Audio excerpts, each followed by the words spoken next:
Bonjour, donc je vais vous parler de la rénovation du Musée national de la Marine. Alors aujourd'hui on en est au tout début, donc je ne vais pas vous parler de tout ce qui arrivera, enfin de tout ce que vous verrez à la fin. Et du coup, en fait j'ai assez peu d'images à vous montrer. En général quand je viens faire une présentation, j'aime bien montrer des films, plein d'images, plein de photos. Mais là en fait on a peu de choses à montrer parce qu'on est vraiment dans la phase d'étude. Donc associer les publics au programme de rénovation du Musée national de la Marine, donc juste pour vous dire où est-ce qu'on en est aujourd'hui, donc sur le programme Archi, on en est, donc on a les architectes, hein, c'est un groupe franco-norvégien, et ils en sont, on est en train de finir la phase APD, donc on aura bientôt le programme définitif. Sur le projet, on est en train de revoir l'ensemble du modèle économique du musée, donc on devrait avoir un certain nombre d'éléments d'ici quelques semaines, et on est en train de construire le programme muséographique. Donc je vais assez peu m'appesantir sur l'archi et le modèle économique, parce qu'on pourrait parler pendant des heures sur les publics là-dedans, sinon que quand même la problématique des publics dans l'archi, dans le programme archi, c'est extrêmement important, puisque je pense que ça occupe plus de 50% de notre temps, de savoir comment est-ce que le public va passer de la séquence d'accueil, combien on va avoir de toilettes, quel est le croisement des flux de public, des déchets, etc. Voilà. Je ne vous en parlerai pas, mais c'est quand même une problématique qui est constante dans le projet de rénovation du musée. Ah, je sais pas. Ah, c'est moi qui fais des bêtises. Aujourd'hui, en fait, donc rénover un musée, c'est ce que je vous ai dit, c'est ce que je fais toujours ça. Rénover un musée, c'est arriver à ce Rubik's Cube qui est complètement terminé. Si dès que je change un petit truc, pouf, il y a tout qui change. Et en fait, alors c'est dans l'autre sens. Voilà.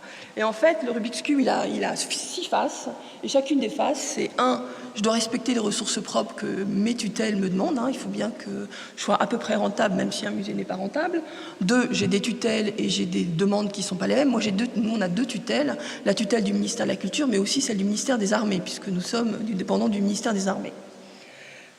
Les collections.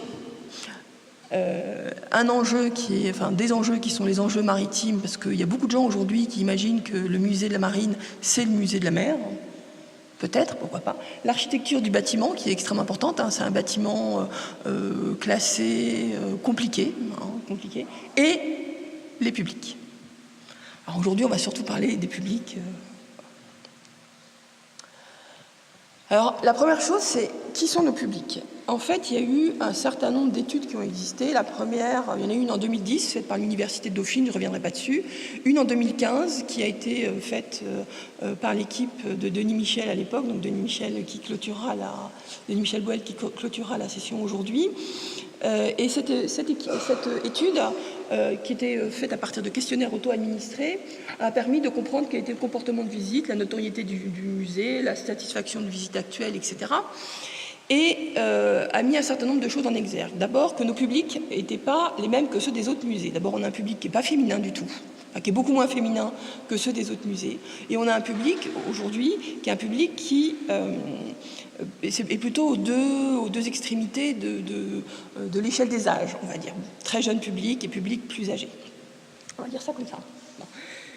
Et puis, quels étaient les intérêts, les souhaits et attentes concernant le futur musée? Eh bien, très étonnamment, on avait 2 types d'attentes. Premièrement, soit on avait des publics qui connaissaient le musée, et alors là, ils avaient tous exactement l'idée du futur musée dans la tête. Et croyez-moi, il n'y en avait pas 2 qui avaient le même.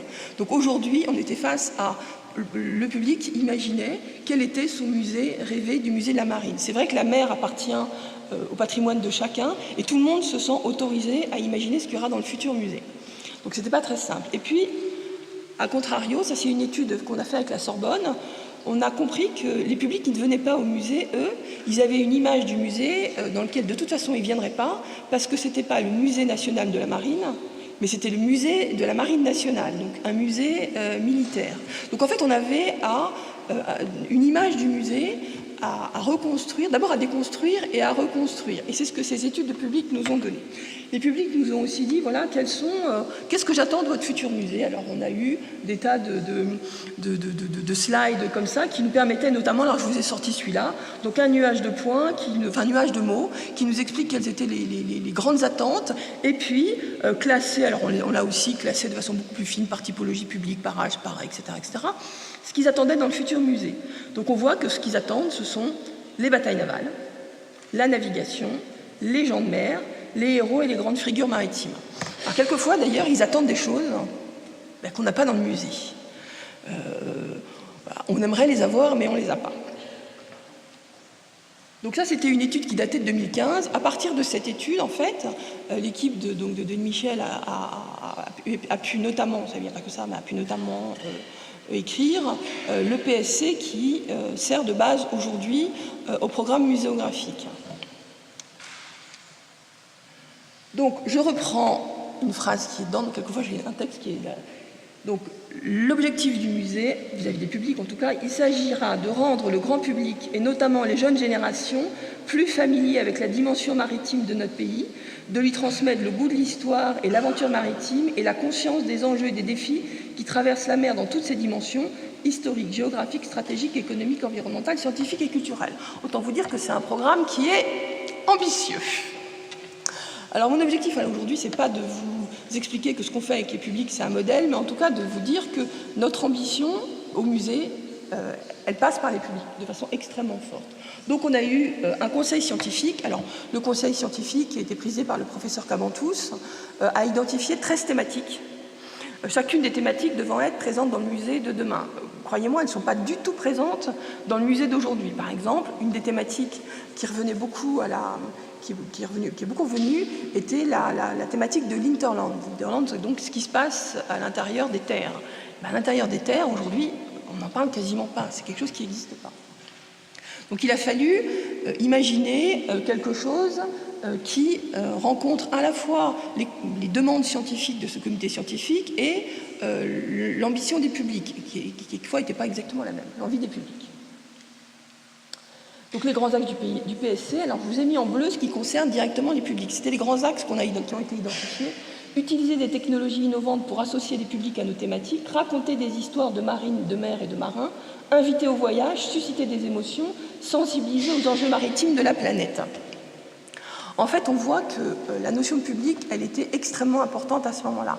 Alors, je vais redire quelque chose qu'à l'époque m'avait dit Denis Michel quand il m'a transmis le flambeau. Il m'avait dit, alors ce ne sera pas avec ces termes, parce qu'il va me faire les gros yeux dans 3 minutes, il m'a dit quelque chose comme « Affranchis-toi du diktat des collections, mets les choses en récit, raconte des histoires. » Voilà. Et c'était extrêmement important. La notion de récit et d'histoire, c'est ce qui gouverne aujourd'hui le musée de la marine de demain. Enfin, en tout cas, c'est ce qu'on essaye de faire. Donc, du coup, ce qu'on nous a demandé, c'est de créer... Alors, en fait, je vais vous montrer deux choses différentes. Il a été créé un schéma fonctionnel du musée qui n'a pas changé depuis qu'il a été noté, avec 3 galeries, qui sont des galeries appelées semi-permanentes, donc qui doivent se réinventer tous les 5 ans, ou à peu près, et qui doivent parler au public, et 4 espaces de collection qu'on a appelés studios, qui sont le cœur de nos collections. Alors, je vais remonter dessus. Donc, les galeries semi-permanentes, elles seront renouvelées tous les 3 à 5 ans, et chacune aura pour ambition de traiter des sujets en les problématisant, de les mettre en perspective, incarner, c'est un mot très fort, l'aventure maritime, de réinterroger les enjeux de la mer et d'interroger la conscience citoyenne. Et en fait, l'idée, c'était vraiment, dans l'équipe qui était au début du projet, de traiter ces galeries comme des espaces de collection d'expos temporaires. Et puis, on avait les studios, qui étaient des espaces plus petits, qui devaient s'adresser aux visiteurs érudits, aux anciens visiteurs qui leur permettraient de retrouver leur collection, celle qu'ils aimaient, et aux nouveaux visiteurs qui étaient capables, du coup, d'apprécier les trésors du musée. Donc, on avait 2 typologies d'espaces extrêmement différentes. Et c'est donc sur ce modèle-là qu'on travaille depuis 2 ans, à peu près 2 ans. Alors, vous allez me dire, vous voyez les publics là-dedans, comment est-ce que vous faites? Donc en fait, on est parti sur ce modèle des 3 galeries, 4 studios, Et voilà aujourd'hui à peu près les orientations qu'ils ont. Il y a 3 galeries, donc traitées comme des expos temporaires. La première qui s'appellerait, les titres ne sont pas du tout définitifs, et qui s'appellerait « Ces bateaux qui sont entrés dans l'histoire ». Donc raconter l'histoire voilà. Le deuxième, « Le visiteur parisien et la mer ». Et la troisième, « Tempête et naufrage ». Vous allez me dire, mais on est très loin du musée de la marine. Et puis 4 studios, « Qu'est-ce qu'un modèle »,« Se diriger en mer », La Réal et la sculpture navale, et Vue des ports de Vernet. Avant d'arriver à ça, on a travaillé avec les publics, on a testé plein de concepts. Et on s'est dit, mais comment est-ce qu'on parle aux visiteurs de tout ça? Et on a travaillé avec, des focus group. Alors ça, c'est un fameux focus group. Alors on a travaillé, notre premier public, ça a été le personnel du musée. On s'est rendu compte que le personnel du musée, un certain nombre d'agents connaissaient mal ou pas du tout le musée. La responsable RH n'était jamais rentrée dans la galerie des collections, c'est vous dire. Donc on avait en fait finalement une armée de candides qu'on pouvait utiliser et interroger. Et donc on a travaillé à partir de focus group internes. Donc on a, que sous la forme d'images, travaillé sur des sujets et demandé au public, enfin on les a fait travailler, on leur a demandé est-ce que ça vous intéresse, est-ce que vous pensez que ça doit être au musée de la Marine, si vous deviez dire les choses, qu'est-ce que vous diriez, comment vous les diriez, quelles sont les œuvres qui pour vous sont importantes, enfin on les a fait travailler sur ce que c'était. Et donc ici, vous avez un focus group interne qui était sur la banquise, sur lequel il y avait à la fois des œuvres d'art, le traîneau de Charcot, le commerce autour et des grandes routes. Alors je vous le montre d'autant plus facilement que c'est un sujet qui a été abandonné. Et il a été abandonné, non pas parce qu'il ne nous intéressait pas, au contraire, je pense que c'était le sujet qui avait rencontré le meilleur public, mais qu'on avait, à l'heure actuelle, pas suffisamment de collections dans nos collections pour le faire, et que, vraisemblablement, dans le cadre des réaccrochages des espaces permanents, ce sera soit une exposition temporaire, soit un raccrochage dans 3 ou 5 ans. Mais il faut le temps de maturer ce projet. Voilà. Mais en tout cas, c'est à partir de cette réflexion sur qu'est-ce que vous imaginez voir dans le musée, on a enlevé plein de sujets et on n'en a gardé que sensiblement moins.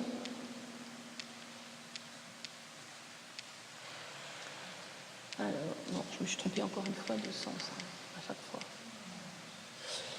Une fois qu'on a déterminé nos 3 grands sujets, une qui était plutôt autour de l'histoire maritime, une autour de tempête et naufrage, une autour plutôt de l'économie, de la mer, de l'écologie, etc., on a travaillé avec un cabinet qui s'appelle Semiotips et on leur a demandé de prétester nos galeries. C'est-à-dire qu'on est rentré sur le même système que les focus group et on leur a dit est-ce que ce qu'on présente, ça semble logique aux visiteurs du musée. Donc on a pris 3 typologies de visiteurs, des visiteurs, des aficionados du musée, hein, ceux qui venaient très souvent, des visiteurs qui n'étaient jamais venus et ceux qui étaient venus peut-être une fois et qui avaient une pratique muséale importante. C'était assez intéressant parce que finalement on s'est rendu compte que ce qu'attendait le visiteur, par exemple les visiteurs n'étaient pas du tout intéressés par une galerie autour de comment dirais-je, de l'économie. Alors l'économie elle était autour de l'estuaire de la Seine et l'idée c'était de montrer aux visiteurs en quoi la mer joue un rôle absolument quotidien dans joue un rôle quotidien dans sa vie, que ce soit à travers la pêche, le pétrole, le café, enfin des denrées, à travers la circulation, etc. C'est donc les marines qui ne sont pas les marines nationales ou les marines de guerre, c'est la marine le transport des passagers, les croisières, enfin tout ce qui est autour. Au départ, les visiteurs, ils nous ont dit « mais non, mais ça ne nous intéresse pas ». De prime abord, ce n'était pas ce qu'ils attendaient. À la fin, en fait, ils ont tous dit que c'était un sujet qui finalement était extrêmement important si on le traitait de telle façon, de telle façon et de telle façon. Donc aujourd'hui, ça nous a permis de dire ok, on va le faire en prenant leurs remarques. Voilà. Deuxième galerie, donc Tempête et naufrage, qui est donc la 3e galerie. Là, tout de suite, ils nous ont dit génial, vachement bien, vous avez raison, allez-y, impeccable, nous on adhère 100%. Et en fait, à la fin, ils nous ont fait des recommandations en disant attention, ok, cette galerie elle est très bien, mais attention au côté qui pourrait devenir morbide.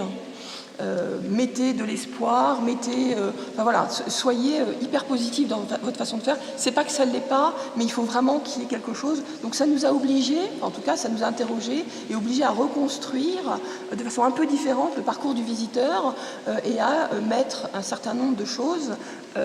Par exemple, on a des pauses ludiques autour de ce que sont les Robinsonades avec des jeux, etc. De façon à ce qu'on ne rentre pas dans quelque chose de trop lourd. Et pourtant, il faut bien que tempête et naufrage, ça permet d'aborder notamment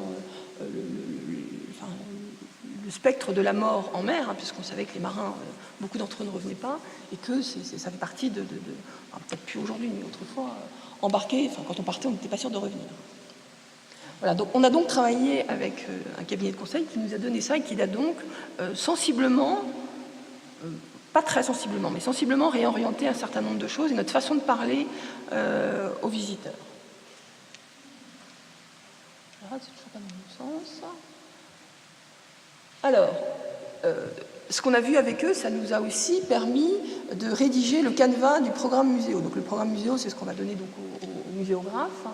Et dans ce programme Muséo, ce que vous pouvez voir, c'est que tout ce qui est en bleu, c'est ce qui est directement, a directement un impact sur le visiteur. Donc les objectifs, alors on a rédigé ça pour toutes les séquences, tous les modules, on rédige un texte qui permet d'expliquer au muséographe ce qu'on attend de lui. Donc c'est quelles sont les compétences à acquérir pour le visiteur. On n'est pas là en train de dire je vais montrer ça, on est là en train de dire qu'est-ce que je veux que le visiteur comprenne. Donc on s'est vraiment positionné à la place du visiteur, ce qui est assez compliqué parce que c'est une démarche qui nous oblige à complètement nous décentrer. Et quelles sont les compétences obligatoires? Elles sont obligatoires parce qu'on a besoin pour comprendre la suite. Et quelles sont celles qui sont facultatives? Parce que s'il a acquis ces compétences, c'est très bien. S'il ne les a pas, ça ne l'empêche pas de passer à la suite. Donc on est vraiment dans la construction d'un parcours pour le visiteur. Deuxième point, quelle est la posture du visiteur? Alors c'est une posture qui est assez physique, mais qui est une posture d'attente, qui est une posture de marche, qui est une posture de je m'assieds, parce qu'en fait, si le visiteur, on lui met 25 écrans dans son parcours, 25 fois, il va s'arrêter pendant 3, 4, 5, 6 minutes, et à la fin, il n'en pourra plus. C'est-à-dire qu'il dira les 3 premiers, il ne dira plus les derniers. Donc il faut qu'on ait cette fluidité du parcours. Quelles sont aussi la nature des dispositifs de médiation? Parce qu'en fait, on sait très bien que les dispositifs de médiation, ils doivent être faits de temps en temps en groupe, tout seul, et ils doivent faire appel à l'audio,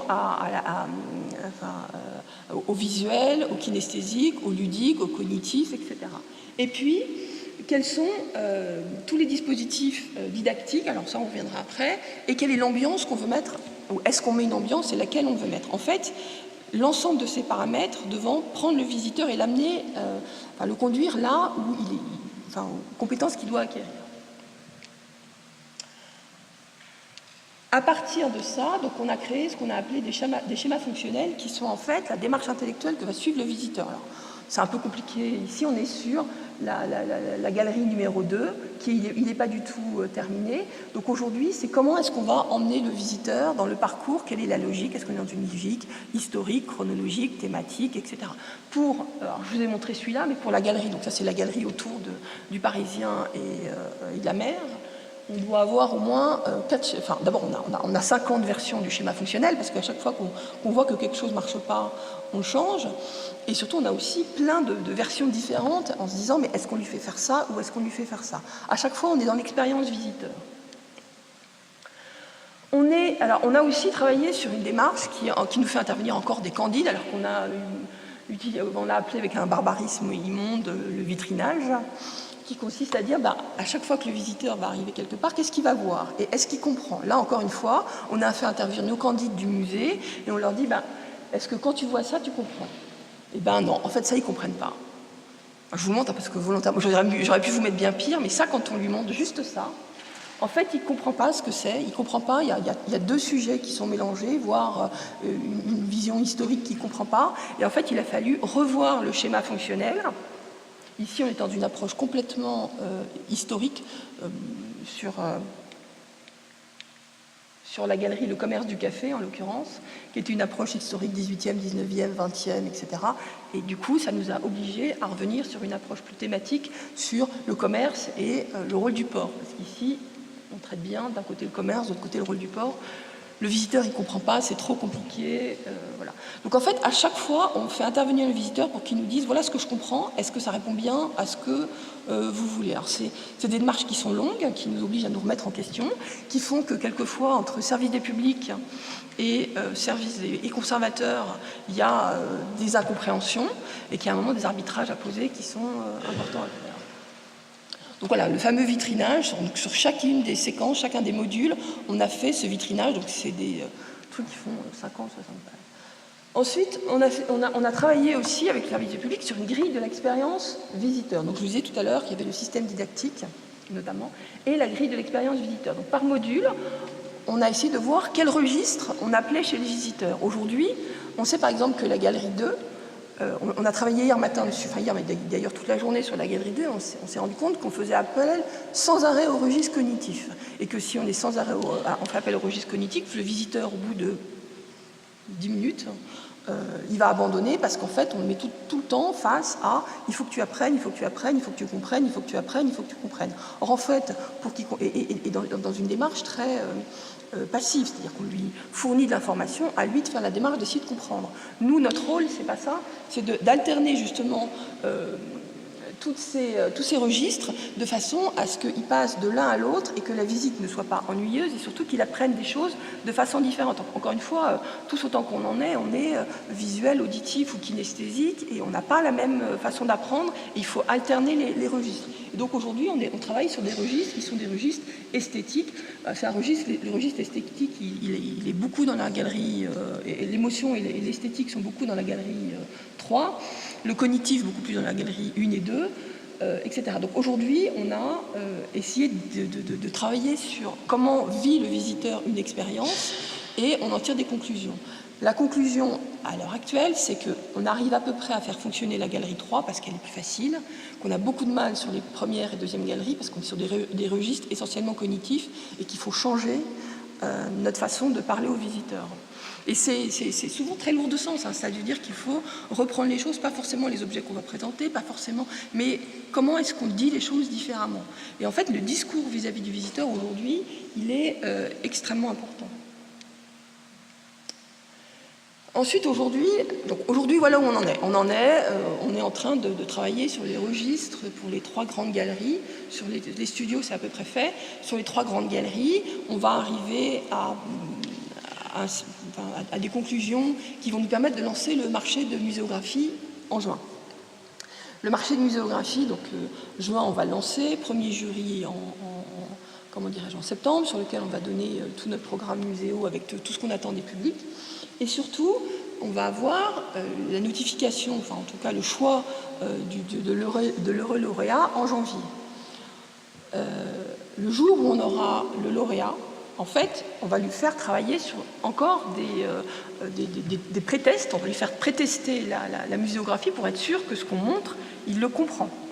Ça veut dire qu'aujourd'hui, dans la façon de rédiger notre programme muséographique et le CCTP, enfin l'ensemble, le CCAP et le CCTP, tous ces éléments-là doivent être inscrits puisqu'il va falloir que les muséographes sélectionnés nous présentent des perspectives qui permettent aux visiteurs de s'exprimer sur voilà ce que je comprends, voilà ce que je vois, j'aime, j'aime pas, enfin, encore que, des propositions de médiation. Et à partir de ça, on va voir jusqu'où est-ce qu'il faut qu'on retravaille le projet avec les muséographes, parce que oui, le public arrive à s'inscrire dans le projet qu'on lui propose, ou non, il ne s'y inscrit pas. Donc aujourd'hui, on est toujours dans cette logique de pré-test de ce qu'on va présenter au public, parce que, encore une fois, on aurait pu dire beaucoup plus de choses que ce qu'on dit aujourd'hui, et qu'on fait des choix, et que les choix, c'est parfois réducteur, et que le public est important.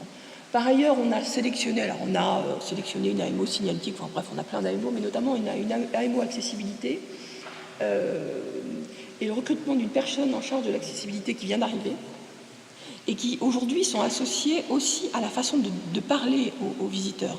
Alors la personne du musée qui vient d'être recrutée sur l'accessibilité, elle vient en candide et elle nous dit beaucoup, mais moi je suis un visiteur, un enfant, je ne comprends pas. Je suis un visiteur en situation de handicap avec tel type de handicap. Là, il va falloir que vous mettiez quelque chose supplémentaire. Donc aujourd'hui, on fait rentrer aussi cette dimension de l'accessibilité dans notre travail avec les publics. C'est fini. Mon avis, c'est quasiment fini. Voilà. Et en fait, on va faire la même démarche pour les expositions temporaires. On vient de lancer aujourd'hui une étude sur c'est quoi une exposition temporaire au musée de la Marine. Encore une fois, on a un public qui est beaucoup plus féminin, c'est ce que je vous ai dit tout à l'heure, que le public des musées parisiens, beaucoup moins féminin, pardon, que le public des musées parisiens. Or, ce public féminin va beaucoup aux expositions. Aujourd'hui, quels sont les leviers qui lui permettraient de venir? C'est quoi une exposition idéale au musée de la Marine? Donc, l'idée, c'est d'avoir un diagnostic et des attentes des publics, définir les thématiques et prétester des concepts d'exposition. Et on fera dans nos expositions temporaires exactement ce qu'on est en train de faire dans le parcours permanent, à savoir prétester ce qu'on va dire, parce qu'on n'est pas omniscient. Voilà. Et alors, donc, il faut quand même que demain qu'on parle à nos publics de demain. Donc, on va créer un département marketing et public. C'est dans la nouvelle organisation. On va systématiser et formaliser des études.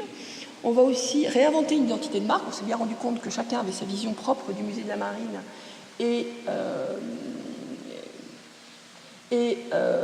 définir les grands axes de l'expérience visiteur. On va essayer d'identifier des icônes.